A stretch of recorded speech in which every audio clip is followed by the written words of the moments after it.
नमस्कार, स्वागत है आपका डॉक्टर साहिब में और मैं हूं आपके साथ सौम्य राठी।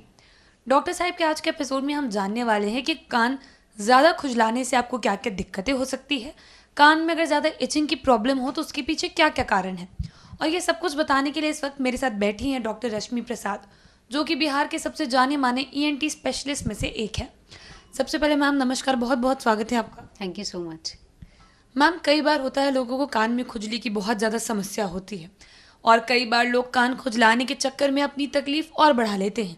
तो आज मैं चाहूँगी आप सबसे पहले दर्शकों को ये बताएं कि कान में खुजली ये किन किन कारणों से हो सकती है। कान में खुजली बेसिकली कान में ड्राइनेस के कारण होती है। जैसे कि हमारे शरीर के जो बाकी जो स्किन की जो लाइनिंग होती है, सेम उसी तरह हमारे कान के बाहरी हिस्से की भी लाइनिंग होती है। तो वो जब ड्राइनेस होता है तो वो खुजली होती है। आप ये नोटिस करो कि जब जाड़े के दिन में जब हमारा हाथ पैर सूख जाता है तो वो खुजली होना शुरू हो जाता है, तो हम लोग कुछ मॉइस्चराइज़र लगाते हैं। बट कान में तो ऐसा नहीं है कि आपने कभी मॉइस्चराइज़र लगाया होगा। बट कान की भी स्किन वैसे ही होती है जैसे हमारे बॉडी की स्किन होती है।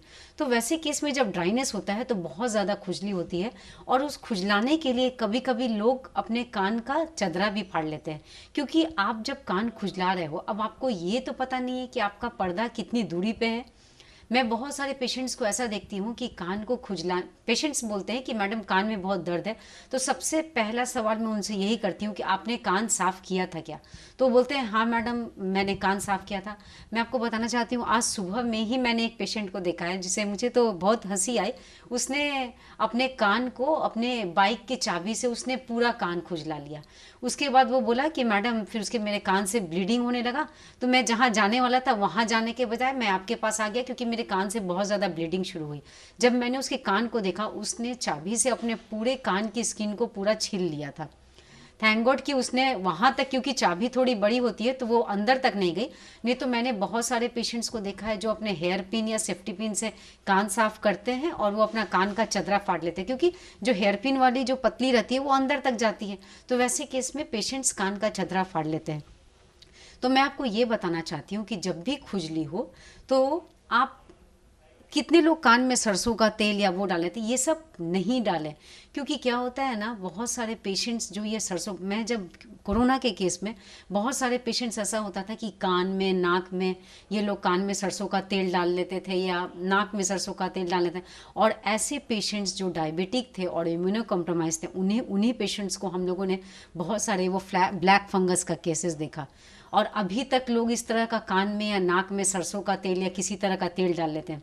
मैं आपको बताना चाहती हूँ, जहाँ पे मॉइस्चर रहता है, ये आप भी नोटिस करते हो कि जब भी बरसात के दिन में मॉइस्चर रहता है या कभी भी जो एरिया गीली रहती है वो फंगस वहाँ पे हो जाता है। ये आप लोग भी नोटिस करते हो। सेम यही चीज़ अगर आप कान में या नाक में तेल डालोगे तो वो एरिया मॉइस्ट हो जाएगा और वो तो बाहर निकलेगा नहीं। और जो सरसों का तेल रहता है वो थोड़ा गाढ़ा चिपचिपा टाइप का होता है, तो वहाँ पे जाके ये फंगस ग्रो करने लगता है।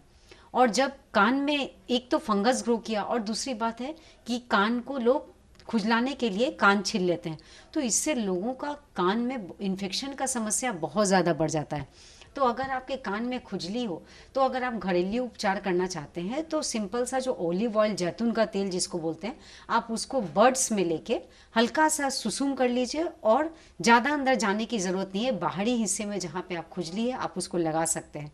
इसके अलावा अगर कान में खुजली हो रही है तो आप कुछ ड्रॉप्स आता है, जैसे कि बेसिकली खुजली ड्राइनेस के कारण या किसी किसी को कान में वैक्स हो जाता है तो उससे भी होता है। तो आप वैक्सॉट ईयर ड्रॉप्स भी आता है जिसमें कि कान में वो वैक्स को सॉफ्ट तो करता ही है बट उसमें कुछ ऑलिव ऑयल के कंपोनेंट्स भी होते हैं जो कान में इचिंग की समस्या को कम करता है। जी मैम, ये जानना चाहूँगी कि अगर कोई इचिंग की वजह से अपना कान डैमेज कर ले तो आगे उसका ट्रीटमेंट कैसे होता है। अगर ईचिंग, तो उसमें पहले ये देखना पड़ता है कि उसके कान के बाहरी हिस्से का डैमेज है कि कान का पर्दा डैमेज है। अगर कान के बाहरी हिस्से का डैमेज है तो हम लोग ऐसे केस में कुछ एंटीबायोटिक्स देते हैं और कान का ड्रॉप्स देते हैं। अगर किसी पेशेंट की ईचिंग के कारण कुछ ब्लड क्लॉट्स वगैरह जमा हो गया तो हम लोग उनको क्लीन कर लेते हैं, क्योंकि अगर उस हिस्से को क्लीन नहीं किया जाए तो ड्रॉप्स प्रॉपर एरिया में पहुंचेगा नहीं और इन्फेक्शन को फिर कंट्रोल करना मुश्किल होता है। तो सबसे पहले अगर उस पेशेंट्स के कान में किसी तरह का कुछ क्लॉट्स है या कोई डिस्चार्ज है तो मैं उसको पहले ड्राई मॉपिंग कर देती हूँ या सक्शन क्लीनिंग कर देती हूँ। इसके अलावा कुछ एंटीबायोटिक्स और कान के ड्रॉप्स देती हूँ और पेशेंट को 1 वीक के बाद फॉलोअप करती हूँ। कुछ पेशेंट्स जिसका मैं देखती हूँ कि खुजलाने के क्रम में उन्होंने अपने पर्दे को डैमेज कर लिया, तो मैं एक चीज़ बताना चाहती हूँ कि इस तरह के केस में तुरंत ऑपरेशन के लिए दौड़ने की ज़रूरत नहीं है, क्योंकि जब कभी ट्रॉमेटिक, जिसको ट्रॉमेटिक परफोरेशन कहते हैं कि ट्रॉमा के कारण कान आपने खुजलाने के क्रम में कान का पर्दा डैमेज कर लिया, या एक्सीडेंटल हो गया, या बम ब्लास्ट, या कुछ ही इस कारण से अगर जब कान का चदरा फटता है तो वो जनरली हील कर जाता है, तो वैसे केस में तुरंत ऑपरेशन के लिए दौड़ने की ज़रूरत नहीं है। जी, उम्मीद करती हूँ कि डॉक्टर साहिबा ने जो बातें बताई हैं आपने उन्हें ठीक तरीके से सुना और समझा होगा। इसी के साथ जल्द मुलाकात होगी अगले एपिसोड में। तब तक के लिए अगर वीडियो को फेसबुक पर देख रहे हैं तो पेज को लाइक करें, यूट्यूब पर देख रहे हैं तो चैनल को सब्सक्राइब करें। कमेंट सेक्शन या मेल बॉक्स के माध्यम से आप बता सकते हैं कि डॉक्टर साहिब से आपके क्या सवाल हैं। धन्यवाद।